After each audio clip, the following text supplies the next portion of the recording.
Alors les snipers, ça va ou quoi? J'adore, en vrai on est quand même bon, donc ce petit nom je crois qu'il va rester. On va regarder aujourd'hui, vous le savez, le BTC face au dollar. On va regarder où est-ce qu'on en était précédemment, où est-ce qu'on en est maintenant. Et d'ailleurs ce qui s'est passé cet après-midi, parce qu'on a fait un live cet après-midi et c'était assez amusant. On a vécu des petites bougies rouges ensemble, assez folles, et on va en parler également parce que les objectifs baissiers sont ici légèrement écrasés, hein. Vous le savez, on attendait, alors je sais pas si tout le monde le savait, mais sur le Discord c'est sûr qu'on le savait parce que hier à 21h, plus ou moins 22h même à une minute près, eh bien je postais ce plan là avec la 1, la 2, la 3, la 4 et la 5 à retrouver, étant donné qu'on était dans une flat, d'accord, A, B, puis C, et une C, ça se fait en quoi? Ça se fait en 5 vagues, et non pas en 3. Donc ici, le plan est donc l'enfoncement qu'on vient de connaître maintenant, les bougies rouges qu'on vient de connaître, maintenant il y a de ça quelques heures, eh bien elles étaient attendues. Elles étaient quand même attendues, je rappelle également, avec une certaine intensité baissière, vous le savez, et on va en parler maintenant, c'est tout le sujet de la vidéo. On attend également, vous le voyez, un rebond pour une X, et ensuite encore un enfoncement. Donc grossièrement, en deux mots, qu'est-ce qu'on attend pour le moment? J'essaie de trouver ici un graphique plutôt vide.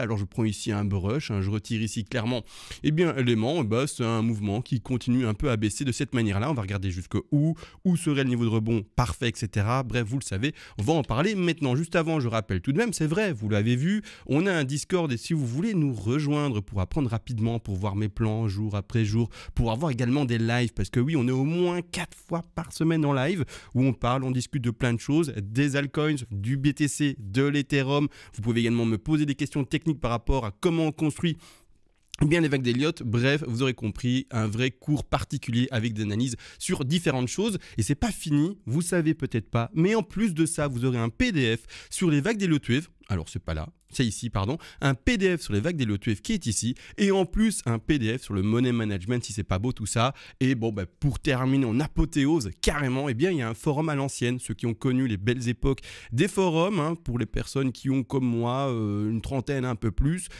clairement, on a un forum ici à l'ancienne où on peut parler de différentes choses, analyse BTC, etc. Vous pouvez partager vos plans comme vous le voyez, etc. Parler de d'autres choses ou tout ce que vous voulez par rapport aux cryptos ou pas. D'ailleurs, c'est un forum, donc vous postez finalement tout ce que vous voulez tant que c'est catholiquement correct, d'accord, ou tout ce que vous voulez d'autre comme religion. Ici, ou pas de religion. Bref, on s'en fout. Tout tant que c'est correct, bien sûr, vous aurez compris l'idée. Bon, tout ça, c'est pas gratuit, ça permet d'aider la chaîne, bien sûr, et c'est contre une contrepartie. La contrepartie, elle se retrouve ici, et vous voyez que c'est 30 € maximum par mois, parce qu'après, c'est dégressif. Si vous prenez plus, c'est moins cher, d'accord, et 30 €, les PDF, les lives, etc., etc. Donc, beaucoup de choses quand même. Donc, 30 €, c'est déjà pas mal. Et ensuite, 80 € pour 3 mois, 150 € pour 6 mois et ensuite 290 € pour 12 mois. Donc ceux qui veulent faire la fête avec nous, rejoignez-nous et let's go. Attention, quand vous vous abonnez, venez dans cet onglet attente vérification et ensuite vous verrez tout simplement tout ce qu'il faut pour pouvoir continuer en notre présence. Alors maintenant que j'ai dit tout ça, on va quand même juste retenir là, on va repartir là-dessus sur les plans partagés, comme ça on parle de ça s'il faut parler de ça, mais nous on va directement repartir là-dessus, d'accord? Donc ici, maintenant j'agrandis le BTC face au dollar et vous le savez, hier on était pas encore en fait dans la 5e vague, d'accord? Quand j'ai fait la vidéo publique pour vous, ceux qui sont sur le Discord et qui ont les analyses en live, bon là c'est différent, ils sont déjà dans des étapes plus loin, mais vous que j'ai lâché hier en public, on était encore dans cette chute, il me semble ici, et on attendait une 4 et une 5.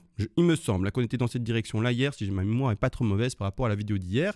Malgré tout, on avait du coup, alors je vais juste remettre la 1, 2, 3, 4, 5 en retrait. On va pas parler d'elle tout de suite, on va parler de, premièrement, la A, B, C pour être complètement transparent et faire étape par étape par rapport à hier.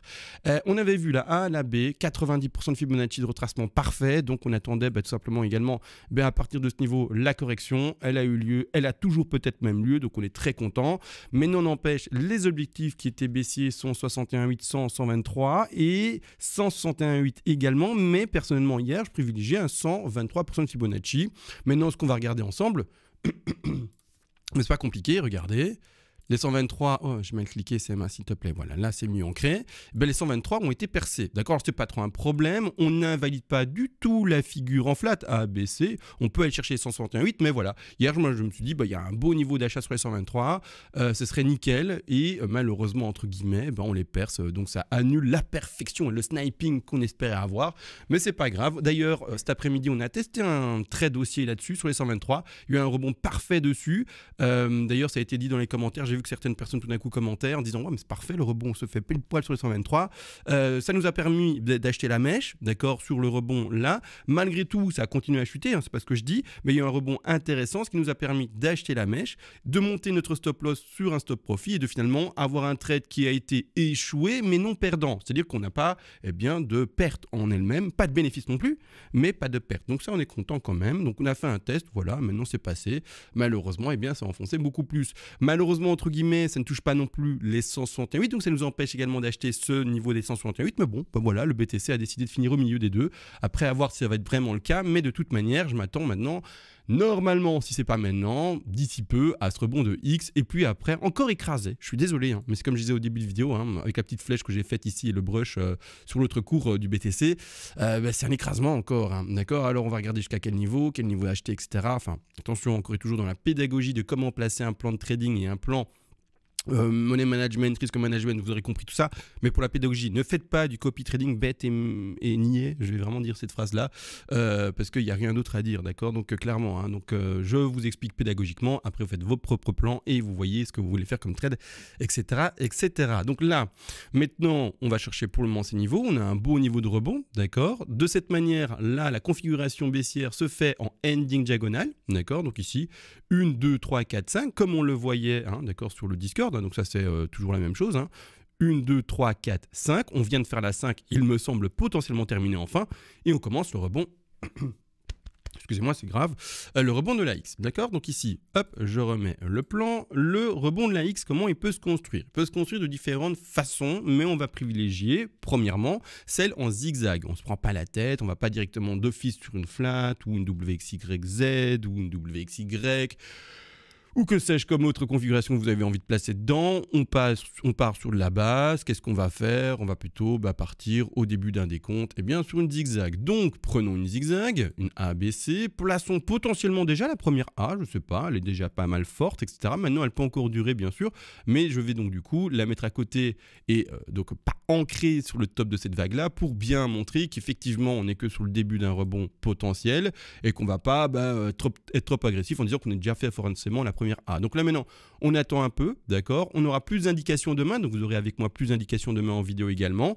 et on pourra regarder l'évolution petit à petit de cette figure et de ce rebond si bien sûr il va se confirmer. Si après la vidéo qu'est-ce qui se passe et blam, on descend plus bas, alors on complétera, on regardera où est notre erreur et on essaiera de comprendre où est-ce qu'on en est plus précisément. En tout cas ce rebond zigzag pour le moment, d'accord, on part sur ce décompte là. Et le rebond de la X, ça on l'avait déjà également abordé hier, mais je rappelle, c'est normalement de retrouver au moins les 38,2% de Fibonacci. Donc ici, je vais placer mon Fibonacci par rapport au bas de la Y, hein, qui est caché, qui n'est pas très lisible, mais là, croyez-moi qu'il y a une Y qui est installée dans une parenthèse bleue. On va au top ici de la première X, parce qu'on descend WXYXZ, et on place bien le premier objectif de rebond à 38,2. Comme vous le voyez, on n'a pas encore atteint les 38,2 par rapport au réel plus bas qu'on vient de faire maintenant, à l'heure à laquelle j'enregistre, à 21h32. C'est bien ça, 21h32, oui, je viens de vérifier. Donc, à partir de ce moment-là, on peut s'attendre encore à un léger pump, si bien sûr la Y a bien été validée, pour au moins choper le prix des 29 230 $. Maintenant, clairement, hein, si ça pump là, bon, je n'y vois pas forcément une contre-indication si vous voulez, mais on a quand même un beau niveau ici de fluctuation de prix, un espèce de range qui a duré pas mal de temps, et aller retester ce niveau-là, pourquoi pas? Ce retest de niveau-là, c'est les 50% de Fibonacci, donc voir vraiment une X qui a une belle forme, qui vraiment a de la consistance, si je peux m'exprimer un peu comme ça, comme un peu en cuisine, etc. Et qui va aller chercher de nouveau les alentours des prix des 29 325 avant de nouveau continuer la petite plongée qu'il est en train de nous effectuer. Je rappelle, cette plongée-là a des objectifs et cet objectif pour moi, parce qu'on est dans une figure un peu plus grande, on est en fait, quand on dézoome, dans une grande ABC ici, hein, d'accord, qui s'indique pour moi en flat. Alors on va également la remettre en avant.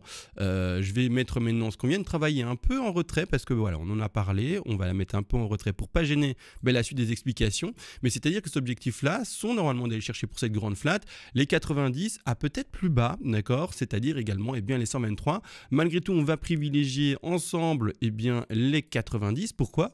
Tout ça, c'est difficile de parler, expliquer et en même temps faire une deuxième chose. Pourtant, j'essaye de le faire, mais waouh, en fait, mon cerveau, il est en train de... je suis un homme, hein, doucement, hein, tu sais pas faire comme les femmes, plusieurs choses à la fois. Je me dénigre moi-même, là, mais voilà, je suis pas un surhomme, ça c'est clair, je suis pas une femme, du coup. Et là, les femmes, je viens vous placer, ouf, super haut. Hein. Mais c'est-à-dire que... Maintenant, je reprends mes esprits. On attend cette correction-là. Et en fait, ce plan-là également. Hein, donc, vous voyez la chute là maintenant, bah, c'est également vu depuis le début du mouvement, quoi. Hein, d'accord. Donc, on va repartir sur le Discord. On va retirer ça et on va, voilà, on va ici le 9 août, pardon. Septembre, c'est un peu compliqué. Mais voilà, en fait, hein, vous voyez ici, alors c'est pas facile à lire. Je vais zoomer dessus. Mais en fait, ce qu'on est en train, nous... Qu'est-ce que c'est que ce truc?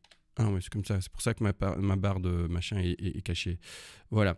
Nous, en fait, on est en train d'analyser depuis ce top-là la chute jusqu'à ce B-là. Alors là, on a déjà commencé à chuter plus fort, etc. Hein, bien sûr. Là, c'est un arrêt sur écran. En plus de ça, en vidéo, eh bien, on a vu vraiment quand on était vraiment à la mèche ici. Et là, c'est le capture donc, de l'écran.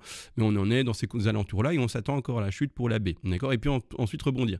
Alors oui, ça prend un peu plus de temps que ce qu'on voit ici. La B, elle est posée. Vous savez, le temps, c'est pas le travailler. On travaille que les intensités de retracement et également les intensités de prix du coup, hein, vu que c'est de retracement. Et les retracements se font par rapport au prix et non pas par rapport au temps. La B, pour être plus propre visuellement, devrait être posée un peu plus à droite ici, d'accord, par rapport à ce qui se passe réellement maintenant, mais on ne sait pas le travailler ça. Donc moi je mets ici le plan, l'idée globale, on attend une B, on attend la B, voilà, c'est tout. Et moi je le pose sur le Discord, le plan que je favorise, et puis voilà, d'accord, c'est vraiment ça. Donc voilà, maintenant que ça a été montré, on peut retourner et expliquer. Donc voilà, la B elle s'étend, d'accord, mais l'intensité baissière reste la même et on y est presque. Donc c'est-à-dire où est-ce qu'on y est presque? Je suis en horaire, là, ça me gêne un peu la time frame qui est beaucoup trop grande, trop petite, pardon, trop détaillée pour ce que je suis en train d'expliquer. Voilà, c'est-à-dire qu'en fait, j'attends les 90, d'accord, au moins les 90. Et pourquoi j'attends d'ailleurs ces 90? Parce que voilà, c'est quand même l'objectif que je privilégie. Donc vous voyez où j'ai posé ici ma B et ma Z. Pourquoi j'attends vraiment en fait cette zone-là? Parce que ça va me permettre, pas à moi en fait, ça va permettre au BTC de nous faire un très beau petit piège, c'est-à-dire nous indiquer toujours des plus hauts qui sont toujours plus hauts, d'accord. Donc ici sur l'index, hein, je sais que sur Binance c'est un peu différent, que je crois que Bybit c'est un peu différent également par rapport à l'expression du cours. Il y a une légère différence, mais bon, comme je suis sur l'index, c'est moi qui, avec le prix moyen, entre guillemets, pédagogiquement, est le meilleur outil. Je ne vais pas aller sur une plateforme précise. C'est mieux que je prenne l'index, comme ça je traite toutes les informations de prix sur un seul et voilà, donc pédagogiquement c'est le meilleur. Donc ici, maintenant, j'ai un plus bas qui est là, d'accord, sur l'index. Un second plus bas là, mais qui est plus haut légèrement.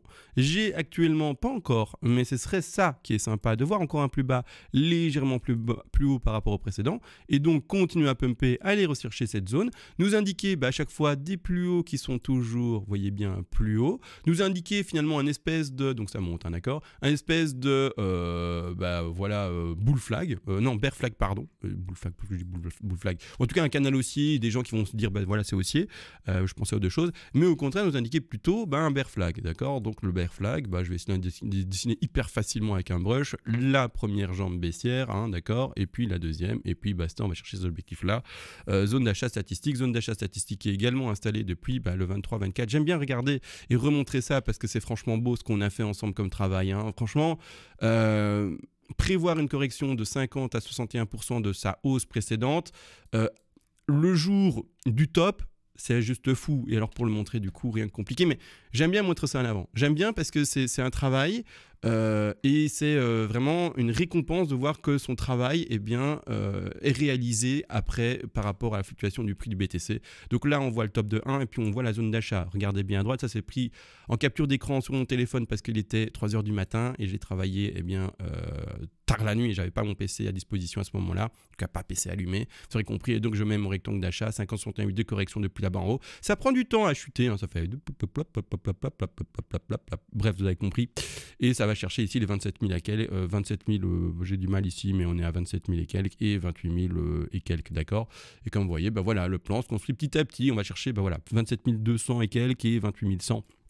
Et on va chercher ces zones-là, on dessine l'intention de descendre et petit à petit on y va très doucement, c'est vrai, mais on y va et à force, après analyse, on y est, d'accord, enfin on y est presque, d'accord, on y est presque. On fait encore ça et puis et là on y est, d'accord. Mais non, attention, je ne lis pas l'avenir. Je peux toujours me tromper, mais mon plan ici pour le moment m'indique qu'on aille dans cette direction. Je ne vois pas de contre-indication, donc c'est pas maintenant que je vais vous dire non, en fait, plan erroné, on va dans l'autre sens. Donc pour le moment, on continue à descendre. Pour moi, il n'y a pas de contradiction, aucune contradiction, contre-indication, pardon, et on continue à descendre pour ma part, même si maintenant il y a des petits rebonds. D'accord, donc voilà. Ici, est-ce que je dois ajouter quelque chose? Je regarde vite le temps d'enregistrement, on est à 14 minutes, donc ça va. C'est une émission YouTube qui est acceptable pour les personnes qui regardent YouTube. C'est pas trop long, pas trop court. Donc je crois qu'on va se laisser là maintenant. Ceux qui veulent venir sur le Discord, n'oubliez pas, d'accord? Donc c'est le lien qui se retrouve bien sûr dans les commentaires et également dans la description de vidéo. Mais allez bien dans attendre vérification. Il y a parfois une personne ou l'autre qui oublie d'y aller. Alors je vais envoyer un mail et dire mais n'oublie pas de venir sur le Discord en fait, parce que c'est ça que tu as demandé, hein, d'accéder au Discord. Donc n'oublie pas et donc attendre vérification. Tu prends la procédure qu'il faut. Je t'active. D'ailleurs l'activation des membres quand vous venez sur le Discord, c'est en quelques secondes. J'ai une notification sur mon téléphone. Je vais voir. Ok, boum, validé. Et puis c'est réglé. Donc vraiment, et comme mon téléphone, vous savez, on est tous accros au téléphone, on a tous notre téléphone constamment sur nous, voilà. Donc en gros, je suis averti à la seconde près et vous êtes validé à la seconde près quasiment également. Bon voilà, tout est dit. Des bisous, à la prochaine, demain probablement. Et pour ceux qui viennent sur le Discord également en live, des bisous et sur ce, ciao.